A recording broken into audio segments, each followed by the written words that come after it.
warahmatullahi wabarakatuh. Selamat pagi Bapak-Bapak, Ibu-Ibu yang hadir di acara saya yang akan memaparkan diklat saya, yaitu tentang manajemen perencanaan pembangunan daerah APBD di angkatan ke-8 tahun 2025 ini. Saya akan menyampaikan ada 8 agenda yang akan saya sampaikan, yaitu pertama, kesesuaian prioritas pembangunan nasional dan daerah. Kedua, proses perencanaan pembangunan daerah. Ketiga, isu aktual konsep kota global. Keempat, perencanaan pembangunan daerah jangka panjang dan jangka menengah. Kelima, yaitu pendanaan strategis. Keenam, penyusunan rencana kerja perangkat daerah. Yang ketujuh, yaitu sistem informasi perencanaan pembangunan daerah. Kedelapan, develop resort manajemen kegiatan. Kesesuaian prioritas pembangunan nasional dan daerah itu ada 4 tahapan, yang mana untuk menuju Indonesia Emas 2045 dan juga Jakarta Kota Global yang dan berbudaya. Tahapan pertama yaitu memahami prioritas pembangunan nasional dan sistem perencanaan pusat dan daerah. Tahapan kedua yaitu mengetahui permasalahan dan isu strategis daerah. Tahapan ketiga yaitu menentukan prioritas nasional matching dengan prioritas daerah. Tahapan keempat yaitu simulasi menentukan prioritas nasional matching dengan prioritas daerah, sehingga untuk tercapailah Indonesia Emas 2045 dan Jakarta Kota Global dan Berbudaya. Nah, di sini ada arah kebijakan dan prioritas nasional 2025, yang mana arah kebijakan dan prioritas nasional dijadikan sebagai jembatan konsepsional dalam perencanaan pembangunan Provinsi DKI Jakarta tahun 2025 agar tercipta harmonisasi dan sinkronisasi antara pusat dengan daerah. Di sini ada visi, misi, program presiden terpilih tahun 2025-2029.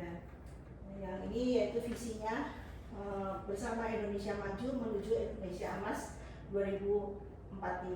Di sini ada 8 misi Astacita, ada 17 program prioritas dan 8 program hasil terbaik cepat.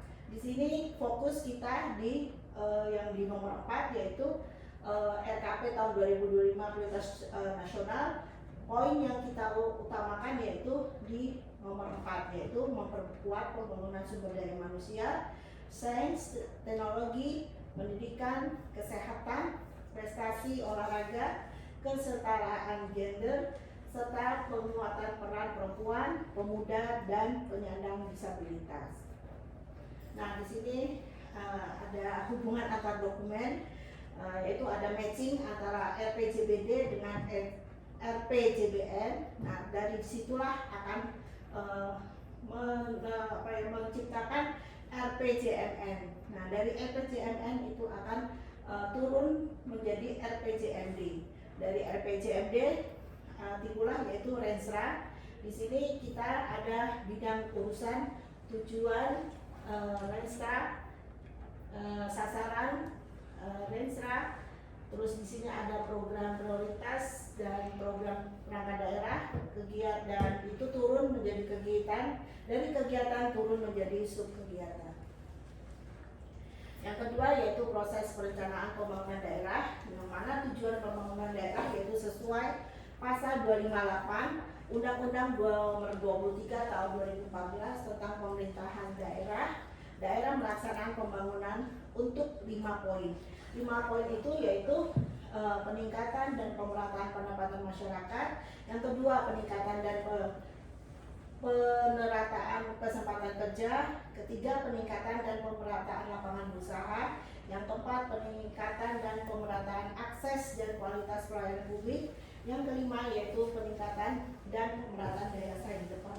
Di sini terciptanya pembangunan daerah yang merupakan perwujudan dari pelaksanaan urusan pemerintahan yang telah diserahkan ke daerah sebagai bagian dari integral dari pembangunan nasional. Di sini terlihat ya, fokus di kami Dinas Tenaga Kerja yaitu peningkatan dan pendapatan masyarakat, peningkatan dan pemerataan kesempatan kerja, dan peningkatan dan pemerataan lapangan usaha. Nah, di sini nampak arsitektur perencanaan pembangunan yang mana Jakarta sebagai ibu kota itu tertuang di Undang-Undang Nomor 29 2007 tentang DKI Jakarta sebagai ibu kota negara, dan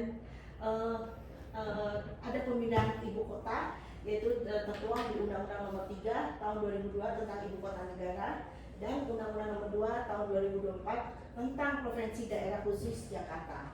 Dari di sini dari pemindahan ibu kota maka terbentuklah suatu Jakarta sebagai kota global, pusat perekonomian nasional dan kota global yang tertuang pada pasal 3 Undang-Undang Nomor 2 tahun 2024. Di sini ada arsitektur perencanaan pembangunan, visi Jakarta Kota Global 2045 yaitu Jakarta sebagai kota global yang maju, berkeadilan, berdaya saing dan berkelanjutan. Dari sini turun 5 sasaran visi Jakarta 2025 hingga 2045. Ada 8 visi, ada 8 misi, 17 transformasi dan arah pembangunan, ada 45 indikator utama pembangunan. Di sini kita fokus di misinya yaitu yang nomor 1 yaitu transformasi sosial, yaitu tentang mewujudkan sumber daya manusia Jakarta yang unggul, produktif dan sejahtera. Ini Dokrenda. Nah, di sini yaitu perencanaan pembangunan daerah. Di sini kita ada dibagi dua yaitu rencana pembangunan daerah yang tertuang di Undang-Undang Nomor 23 tahun 2014 pasal 263 dan 264. Dari rencana pembangunan daerah ini timbullah RPJMD dan RPJMD serta RKPD. Nah, yang kedua yaitu rencana perangkat daerah itu tertuang di Undang-Undang Nomor 23 tahun 2014 pasal 272 dan 200 sampai 273. Dari rencana perangkat daerah ini maka terciptalah Rensa dan Renja. Nah, di sini tampak isu aktual konsep kota global itu ada 6 yaitu ada 7 yaitu luas wilayah, guna lahan, pemukiman, ruang terbuka hijau, terus ada pendudukan, sistem jaringan transportasi massal dan sarana pelayanan umum. Nah, kita fokus di sini ya di luas daratan, yang mana luasan daratan kita 664,78 km persegi, yang luas lautannya sebesar 5.853,2 km persegi. Dan kita fokus di guna lahan. Guna lahan kita fokus di industri dan pergudangan itu sebesar 9%, dan perkantoran, perdagangan dan jasa yaitu sebesar 13%. Nah, di sini framework menuju kota global. Nah, di sini ada visi dan misi itu terbagi 3 yaitu North Star, tujuan strategi, yang ketiga yaitu master plan atau rencana kota. Kita fokus di North Star yang turunannya yaitu bisnis dan ekonomi. Itu terbagi menjadi 6 yaitu fokus pada industri vertikal, pengembangan pesisir, mesin pertumbuhan, terus ada pengembangan UMKM dan sektor informal, pengembangan startup dan iklim bisnis. Nah, strategis, bisnis dan ekonomi ini terbagi ada 7, tapi kita fokus yang pertama yaitu beralih ke industri yang bernilai tambah. Di sini kita ada implementasi kunci yaitu menciptakan sektor jasa keuangan yang aktif. Terus kedua, menciptakan lapangan kerja bernilai tinggi di industri teknologi tinggi dan memperdayakan UMKM dan sektor informal. Untuk lainnya mungkin bisa dibaca di paparan nanti saya. Oke. Nah, di sini lanjut di bab 4 yaitu kita perencanaan pembangunan daerah jangka panjang dan jangka menengah. Itu ada beberapa tahapan yang perlu kita kita lalui ya, yaitu tentang timeline penyusunan RPJPD, yaitu dari persiapan, penyusunan rancangan awal, forum perangkat daerah, lanjut ke forum konsultasi publik, lanjut ke fasilitas ranwal, penyusunan rancangan, musrenbang, penyusunan rancangan akhir, review APID, penyampaian raperda kepada DPRD itu biasanya dilakukan di bulan Juli, terus evaluasi raperda dengan Kemendagri, dan akhirnya ada penetapan raperda RPJPD. Nah, di sini ada tahapan arah kebijakan pada RPJPD, yaitu tahap 1 hingga tahap ke-4. Tahap ke-1 itu yaitu perbaikan fundamental. Tahapan kedua yaitu transformasi ekosistem global, tahap ketiga yaitu ekspansi global, dan tahap keempat itu perwujudan kota global. Nah, di sini pendanaan strategis tampak APBD DKI Jakarta dari tahun 2010 hingga 2024 ada peningkatan. Ada peningkatan ya, tapi di tahun 2020 yaitu ada penurunan karena kita di kondisi COVID ya, pandemi COVID. Oke, selanjutnya, nah ini profil pendapatan daerah juga ada kenaikan ya dari tahun ke tahun, sama, tetapi hanya di tahun 2020 itu ada penurunan karena pandemi COVID. Nah, di sini mengenai opsi skema pendanaan ada 12 item, yaitu optimalisasi pemanfaatan aset hingga ke primat finance. Nah, selanjutnya tentang penyusunan rencana kerja perangkat daerah itu ada dasar hukumnya, ada 3, yaitu Permendagri nomor 8 tahun 2017, Permendagri nomor 90 tahun 2019, dan ketiga yaitu Pergub nomor 43 tahun 2022. Nah, di sini tahapan dan waktu penyusunan kerja PD ya, yaitu manual. Di sini dari penyusunan rencana awal kerja PD tahun 2025. Nah, di sini dan lanjut rancangan. Penyusunan rancangannya itu berupa biasanya dilakukan pada minggu kedua bulan Februari hingga tanggal 1 Maret. Terus ranhir, penyusunan rancangan akhir. Di sini dari 3 tahapan ini maka terciptalah penetapan Pergub rencana perangkat daerah tahun 2025 itu yang biasanya di minggu keempat bulan Juli atau 1 bulan setelah Pergub RKPD ditetapkan.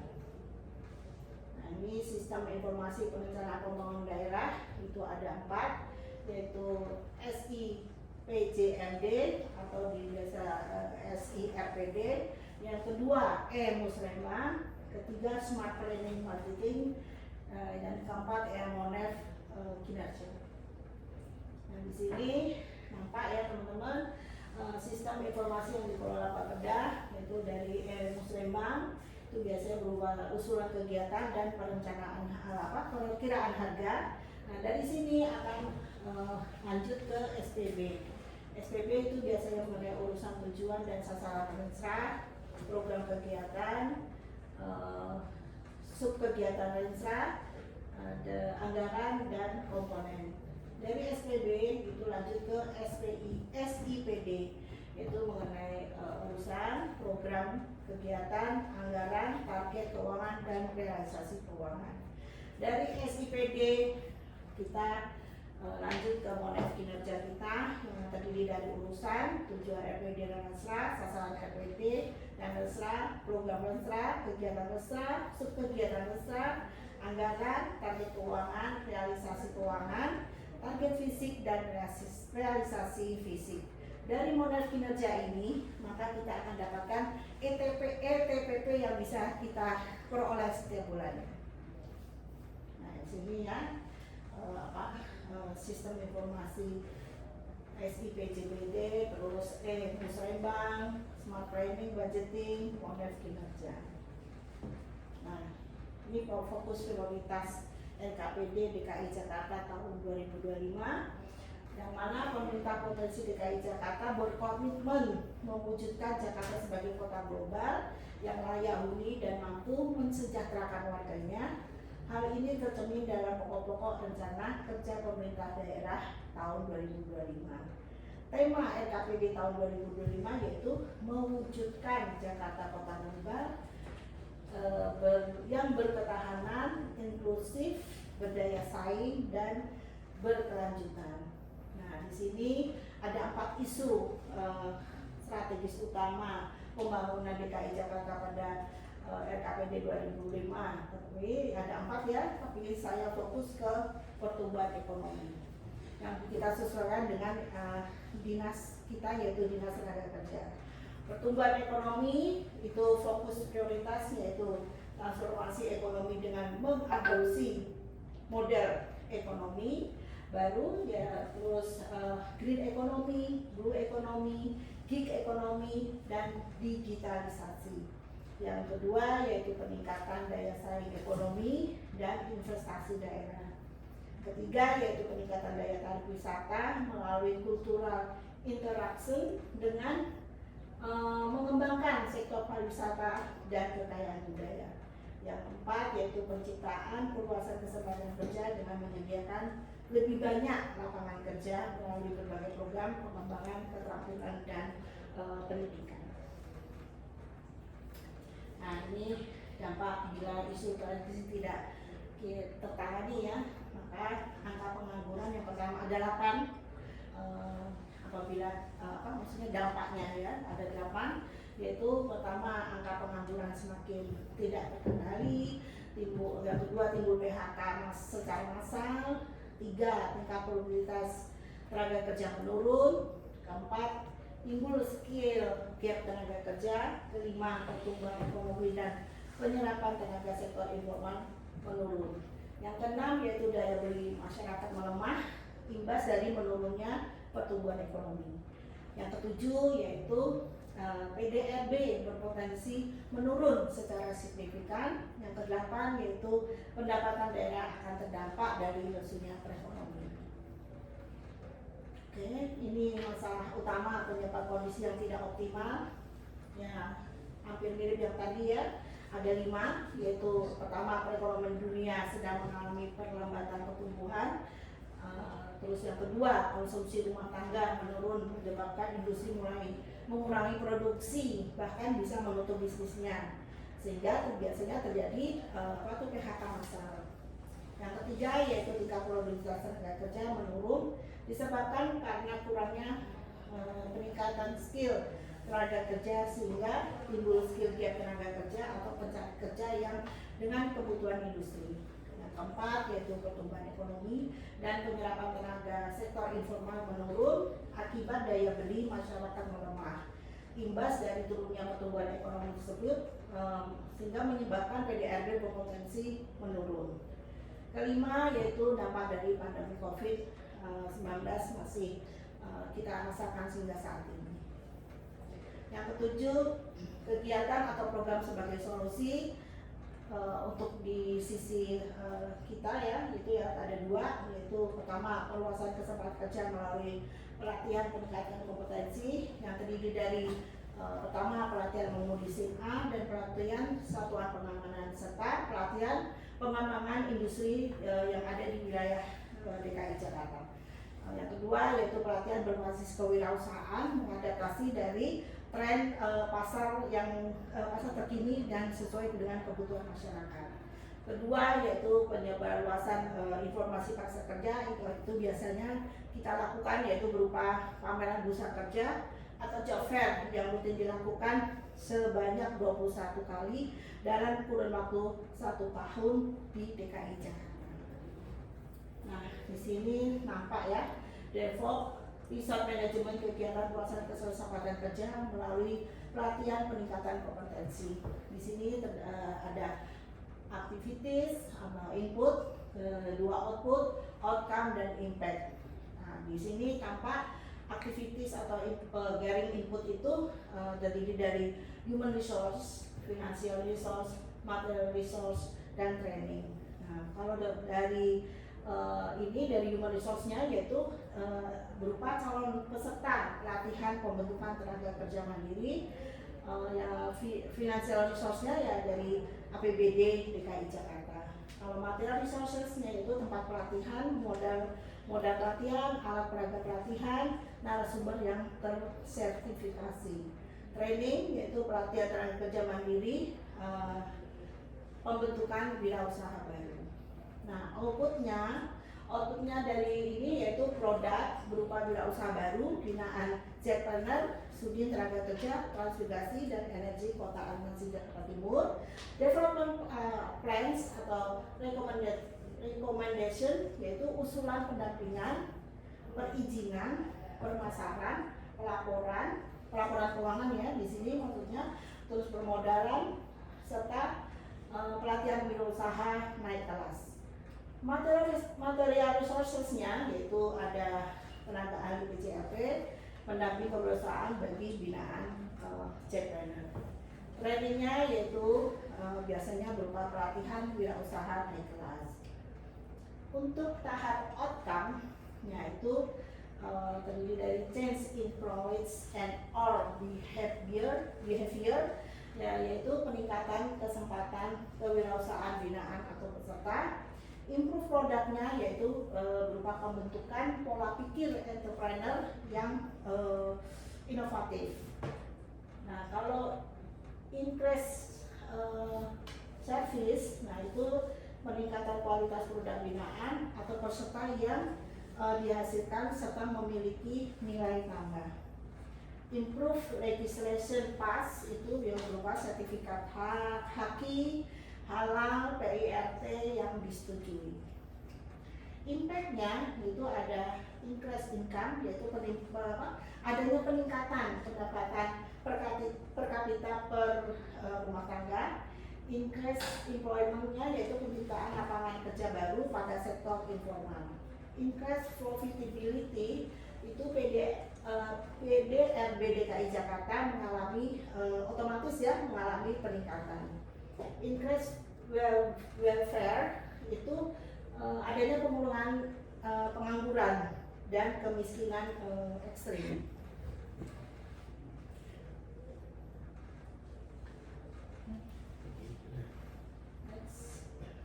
Ya, kalau kita development resource management bagi kegiatan penyebaran informasi pasar kerja yaitu melalui pameran pusat kerja. Nah, di sini sama ya. Ada activities, output, outcome, impact.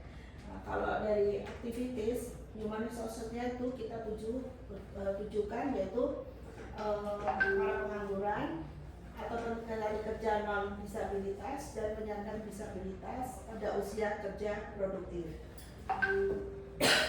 Nah, kalau financial resources-nya sama, kita dari APBD DKI Jakarta.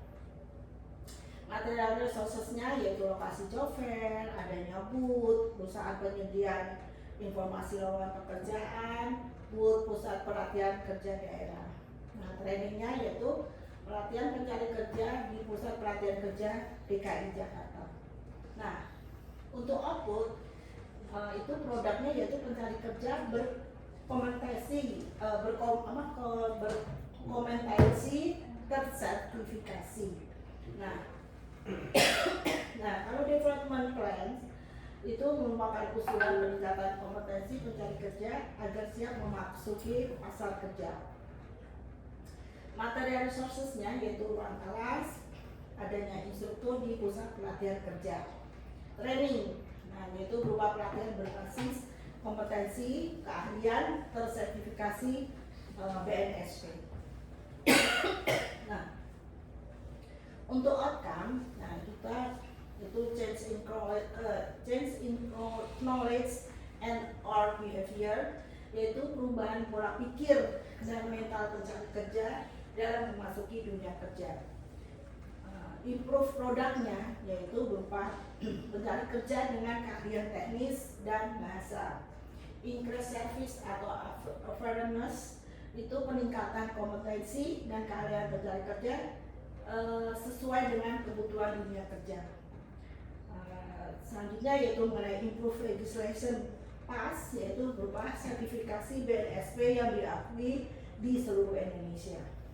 Impact-nya ya tentu kita lihat dari increase income, otomatis peningkatan pendapatan per kapita itu akan naik. Increase employment, peningkatan penduduk bekerja pada sektor formal, dan increase profitability yaitu pertumbuhan ekonomi DKI Jakarta otomatis mengalami peningkatan. Increase welfare atau reduce poverty, itu adanya pengurangan angka pengangguran dan kemiskinan. Nah, kalau ini penjabaran ya teman-teman, penjabaran dari yang sebelumnya ya seperti ini. Oke, mungkin itu aja paparan saya mengenai diklat saya mengenai manajemen pembangunan daerah.